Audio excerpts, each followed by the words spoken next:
top 3 squat variations that I like to use to build my deadlift. So generally, I believe the deadlift is going to be an exercise where you can get away with doing a little bit less heavy work on and still see really good progress as long as other training variables are in place. And those training variables are going to be your technique, your recovery, and then making sure you're still squatting heavy and in the right variations that they're going to carry over to your deadlift. So my top 3 squat variations I like to use to build a deadlift are going to be your high bar squat with the bar on top of your traps, your front squat, where the bar is going to be resting on the front of your body on your clavicles, and then the safety squat bar squat, which is going to be obviously with the safety squat bar where the handles are here.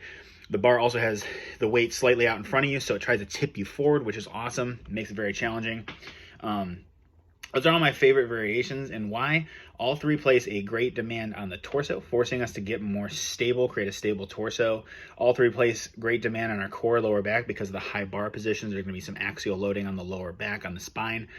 All 3 are going to place a demand on your thoracic extensors, which is going to be your upper back, your traps, your rhomboids. This is especially true on the front squat and the safety bar squat because they do try to tip you forward this way, and it's our job to pull ourselves back up that way and push our back into the bar, so your upper back's working super hard. And then all 3 are going to demand a lot out of our quads too, because we're generally going to be using a more upright squat pattern, so it's going to load the quads more effectively.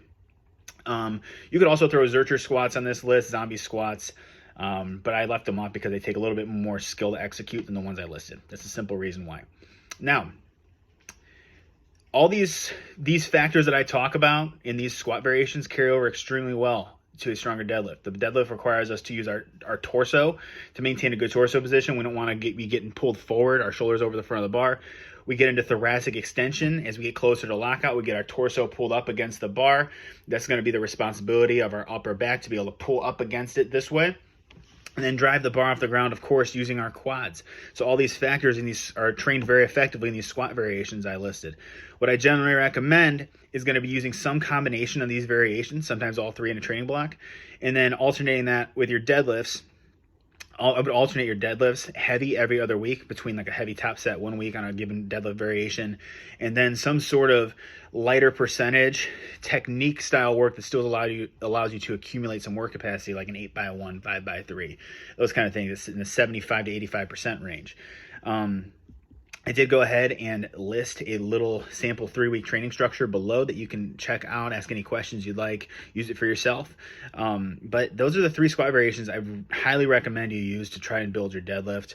I find it very effective and carries over super well. So if you got any questions or if you found this useful, let me know.